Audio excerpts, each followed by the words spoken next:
നിങ്ങളുടെ ഫേവറേറ്റ് സീരിയലുകൾ ടിവിയിൽ വരുന്നതിന് മുൻപേ സൺ നെക്സ്റ്റ് ആപ്പിൽ കാണാം. ഇനി എല്ലാവർക്കും മുൻപേ കാണൂ. ഇപ്പോൾ തന്നെ സൺ നെക്സ്റ്റ് ആപ്പ് ഡൗൺലോഡ് ചെയ്ത് സബ്സ്ക്രൈബ് ചെയ്യൂ. ഗൗതം, പാത്രം ഞാൻ കൊണ്ടുപോയി വെച്ചിട്ട് വരാം. അത് വേണ്ട, നീ വെറുതെ ഇനി പടിയിറങ്ങണ്ട. മുറിവെന്റെ കൈക്കല്ലേ, കാലിനല്ലല്ലോ. ഞാൻ കൊണ്ടുപോയി വെച്ചോളാം. അത് വേണ്ടെന്ന് പറഞ്ഞില്ലേ? ഇങ്ങോട്ട് കൊണ്ടുവരാൻ അറിയുമെങ്കിൽ തിരിച്ചു കൊണ്ടുവയ്ക്കുവാനും എനിക്കറിയാം. ഞാൻ കൊണ്ടുപോയി വെച്ചാൽ എന്താ കുഴപ്പം? അത് പിന്നെ എനിക്ക് കൈ കഴുകുന്നുണ്ട്. കൈ ഇവിടെയും കഴുകാലോ. അമ്മയുടെ പിണക്കം മാറിയെന്നല്ലേ ഗൗതം പറഞ്ഞത്? പാത്രം അമ്മയെ ഏൽപ്പിച്ച് എന്നോട് ക്ഷമിച്ചതിനൊരു നന്ദിയും പറയണം. നന്ദിയോ? അതിനൊന്നും ആവശ്യമില്ല. എന്തിനാ നന്ദി പറയുന്നത്? അത്രയും ഫോർമാലിറ്റീസ് ഒന്നും വേണ്ട. അതെ, ഞാൻ കൊണ്ടുവച്ചോളാം. അഭിനയം തീരെ പോരാ കേട്ടോ.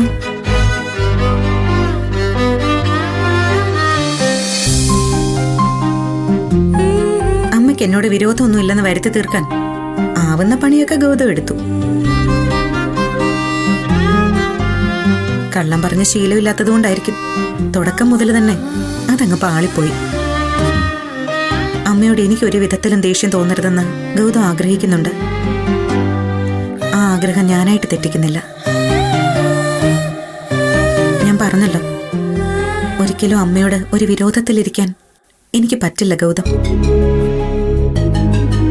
അമ്മ എനിക്ക് ഭക്ഷണം വിളമ്പി തന്നു എന്ന് പറഞ്ഞപ്പോഴും, അമ്മ കൊണ്ടുവന്ന് വാരി തരുമെന്ന് അമ്മ തന്നെ വാശി പിടിച്ചു എന്ന് പറഞ്ഞപ്പോഴും ഈ മുഖത്തെ കള്ളലക്ഷണം ഞാൻ നന്നായിട്ട് കണ്ടതാ. അമ്മയുടെ മനസ്സിലെ ദേഷ്യം അങ്ങനെ പെട്ടെന്നൊന്നും മാറില്ല എന്ന് എനിക്ക് നന്നായിട്ടറിയാം. പക്ഷേ ആ ദേഷ്യം എല്ലാ കാലവും മുന്നോട്ട് കൊണ്ടുപോകാനാവില്ലല്ലോ. അത് മാറ്റിയേ പറ്റൂ. എനിക്ക് അമ്മയോടൊന്ന് സംസാരിക്കണം. ഗൗതം, അതിങ്ങിതാ.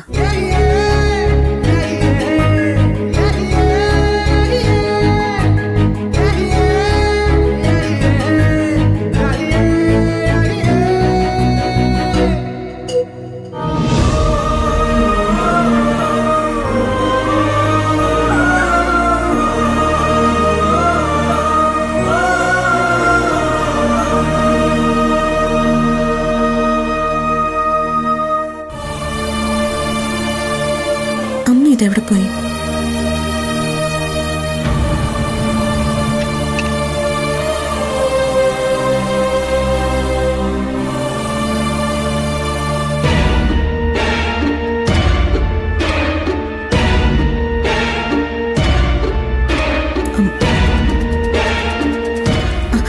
അമ്മേ, പ്ലീസ്, എനിക്ക് അമ്മയോടൊന്ന് സംസാരിക്കണം. എനിക്ക് പക്ഷെ മാഡത്തിനോട് ഒന്നും പറയാനില്ലല്ലോ. അടുക്കളയിൽ കുറച്ച് പണി ബാക്കിയുണ്ട്. മാഡം ഒന്ന് വഴിമാറി തന്നെ എനിക്കങ്ങോട്ട് പോകായിരുന്നു. അമ്മേ, ഞാൻ പറയുന്നത് ഒന്ന് കേൾക്ക്. അമ്മയുടെ അവഗണന എനിക്ക് സഹിക്കാവുന്നതിനും അപ്പുറമാണ്. ഗൗതം എന്നോട് പിണങ്ങിയിരുന്നാൽ പോലും എനിക്ക് ഇത്രയും വിഷമം തോന്നാറില്ല. പക്ഷെ അമ്മ എന്നോടൊന്ന് മുഖം കെടുത്ത് സംസാരിച്ച എനിക്ക് പിടിച്ചു നിൽക്കാനാവില്ല.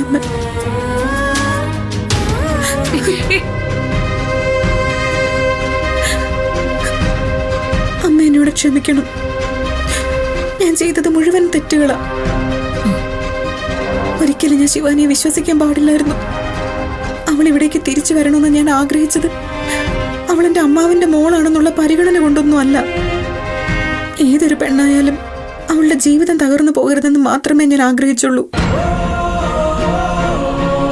ഒരു നല്ല ജീവിതവും നല്ലൊരു ഭർത്താവിനെ നഷ്ടപ്പെട്ടു പോയി എന്നറിയുമ്പോൾ അവളുടെ മനസ്സ് മാറിപ്പോവെന്ന് ഞാൻ കരുതി. മാപ്പ് പറഞ്ഞ് ചെയ്ത തെറ്റുകളെ ക്ഷമിക്കണമെന്ന് അപേക്ഷിച്ചപ്പോ അത് സത്യമാണെന്ന് വിശ്വസിച്ചു പോയി. പാടില്ലായിരുന്നു. അവൾ ഒരിക്കലും നന്നാവില്ലെന്ന് അമ്മ ആവർത്തിച്ച് പറഞ്ഞിട്ടും അവളിൽ വിശ്വാസം അർപ്പിച്ചതാ ഞാൻ ചെയ്ത ഏറ്റവും വലിയ മണ്ടത്തരം.